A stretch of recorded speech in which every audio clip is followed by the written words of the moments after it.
안녕하세요. 균이의 서재에 오신 것을 환영합니다. 저는 이 시간에 문득 사람이 그리운 날에 시를 읽는다 라는 책을 소개하려고 합니다. 만화가 박광수 씨가 엮은 책인데요. 이 책은 2014년도에 책이 출판이 되었는데, 박광수 씨가 살아오면서 힘들 때 본인에게 기운을 줬던 100편의 시를 선정을 해서 엮은 책입니다. 그래서 표지에도 박광수 엮음, 박광수 그림 이렇게 소개가 되고 있습니다. 시인들은 국내 시인도 있지만 국외의 시인들도, 외국 시인들도 소개가 되고 있고, 상당히 다양한 그런 주제들을 가지고 모아놓은 부분임을 알 수가 있어요. 그래서 책 어디를 피던 간에 편하게 한 편 읽어볼 수 있는 그러한 시 엮음 책이 되겠습니다. 그리고 만화가 박광수의 센스로 재밌는 그림들을 한 페이지씩 그려놨는데요. 그런 그림들을 보는 재미, 그리고 작은 캐릭터가 아기자기하게 책 여기저기에 숨어 있거나 나타나는 그러한 분위기의 책이기 때문에 편하게 그리고 재밌게 시를 접할 수 있을 거라고 생각을 합니다. 저는 이 책을 읽으면서 시에 대한 그 편견이 조금 없어졌다고 말씀드릴 수 있는데요. 그동안 제가 접한 시집은 시인 한 명의 시를 꾸준히 봐야만 하는, 책이 끝나가는 그러한 경험이 많았는데요. 그러다 보니까 관심 가는 몇 개의 시만 읽고 나머지 시들은 주의 깊게 보지 못한 때도 있었고, 또 옴니버스 식으로 구성이 된 시집을 보았지만 눈에 그렇게 들어오는 시들은 별로 없었어요. 그런데 박광수 씨의 생활 가운데 힘이 됐던 이런 저러한 시들을 모아서 만들어서 그런지 눈에 들어오는 시들이 꽤 있었고, 다시 한번 그 시들을 곱씹으면서 의미에 대한 부분을 다시 생각하게 되는 그런 일주일을 보냈던 것 같아요. 특별히 이 시집에 녹아있는 인상적인 시들 한 3편을 여러분들에게 소개를 하려고 하는데요. 원래 욕심에는 그 시들을 다 외웠으면 했는데 그러지 못했어요. 그래서 아주 짧은 시 하나는 맨 마지막에 제가 외워서 소개를 드리고, 그 앞에 2개의 시는 여러분들께 책을 보면서 읽음으로써 전달을 해드리려고 합니다. 네.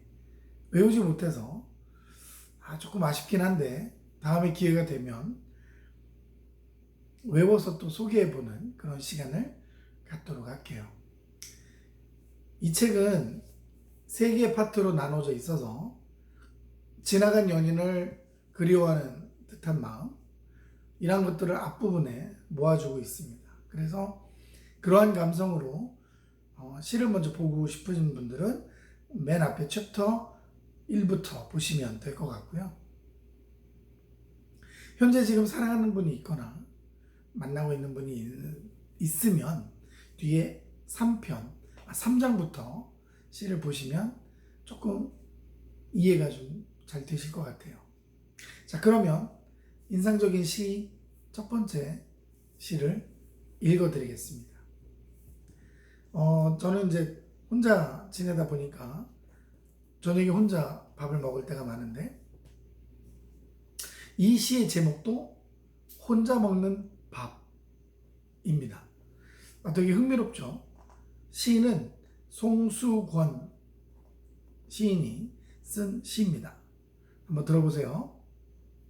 혼자 먹는 밥, 송수권. 혼자 먹는 밥은 쓸쓸하다.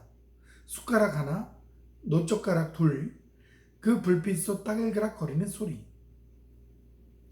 그릇 씻어 엎어보니 무덤과 밥그릇이 닮아 있다. 우리 생에서 몇 번이나 이 빈 그릇 엎었다 뒤집을 수 있을까?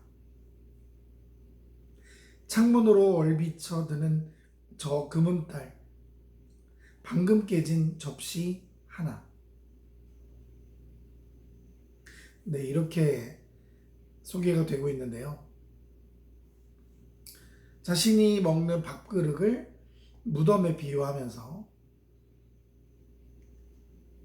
깨진 접시의 모양으로 창밖에 비친 달의 모습을 묘사해 주고 있죠. 혼자 먹는 밥이다 보니까 언제까지 이렇게 혼자 먹을지도 모르게 살짝 불안한 어떤 그런 마음들, 이런 것들이 좀 녹아 있는 것 같아요. 자, 두 번째로 소개하고 싶은 시가 있는데요. 제목은 신이 아이들을 보내는 이유라는 시입니다. 메리 보탐 호이트라는 시인이 글을 쓴 건데 한번 들어봐 주시겠어요? 신이 아이들을 보내는 이유. 메리 보탐 호이트. 신이 우리에게 아이들을 보낸 까닭은 시합에서 1등을 만들려고 보내는 것이 아니다. 우리의 마음을 더 열게 하고 우리를 덜 이기적이게 하고 더 많은 친절과 사랑으로 우리 존재를 채우기 위해서다. 우리 영혼에게 더 높은 목적을 일깨우기 위해서다. 신이 우리에게 아이들을 보내는 까닭은 신께서 아직 포기하지 않았다는 뜻이다. 여전히 우리에게 희망을 걸고 있다는 뜻이다. 저는 이 시를 읽고 되게 느낀 바가 많았어요.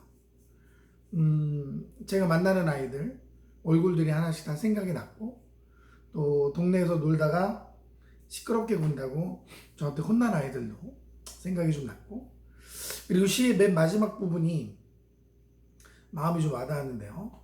신이 우리에게 아이들을 보낸 까닭은 신께서 아직 포기하지 않았다는 뜻이다. 여전히 우리에게 희망을 걸고 있다는 뜻이다. 종교를 떠나서 신이라는 존재가 우리에게 희망을 걸고 있다는 뜻으로 아이들을 보낸다는 것이죠. 여운이 참 많이 남는 시였습니다. 그리고 마지막으로 세 번째 시는 유트족이 남긴 시입니다. 유트족이라고 들어보셨나요? 제가 찾아보니까 유트족은 기원전 5만 년 전쯤에 현재 유럽의 덴마크 지역에 거주하던 유목민이라고 합니다. 인류가 생활을 하기 시작한 게 한 20만 년 전쯤부터라고 하는데요. 빙하기가 끝날 무렵 술록을 사냥하면서 유목 생활을 시작한 인류가 바로 덴마크 지역에 살았던 유트족이라고 합니다. 그 유트족에 남겨진 시가 지금까지 내려오고 있는데요. 그 시의 제목은 하나라는 시입니다. 길지 않은 내용이라서 제가 외워봤는데요. 한번 들어봐 주세요. 하나, 유트족. 내 뒤에서 걸어오지 마라. 나는 지도자가 되고 싶지 않다. 내 앞에서 걷지 마라. 나는 추종자가 되고 싶지 않다. 내 옆에서 걸어라. 우리는 하나가 될 것이다.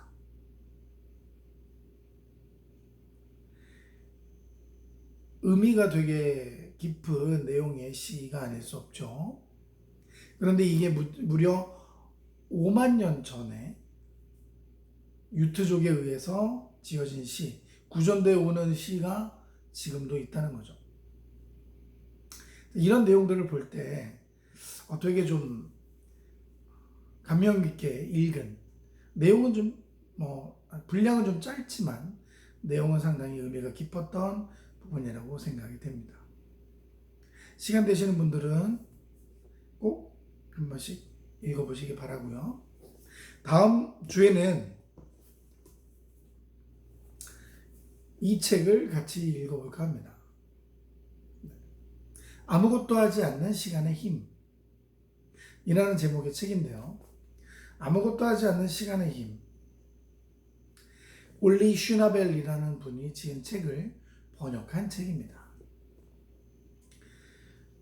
내가 해야 될 일에 쫓겨서 바쁘게 살다 보면 정작 나를 잃어버리기 쉽고 여긴 어디고 나는 누구인가 이런 생각을 하게 되죠. 그럴 때 잠시라도 아무것도 하지 않음으로써 나를 발견하는 그런 아이디어를 이 책에서 볼 수가 있어요. 물론 아무것도 하지 않는다고 해서 무기력하거나 하루 종일 맥없이 그렇게 시간을 낭비하는 것은 아니에요. 자, 다음 주에 이 책에 담겨진 깊은 지혜의 내용을 여러분들과 공유하도록 하겠습니다. 오늘도 긴 시간 끝까지 시청해 주신 여러분 감사드리고요. 일주일 동안 건강하시고 다음 주에 또 방문해 주세요. 그럼 안녕.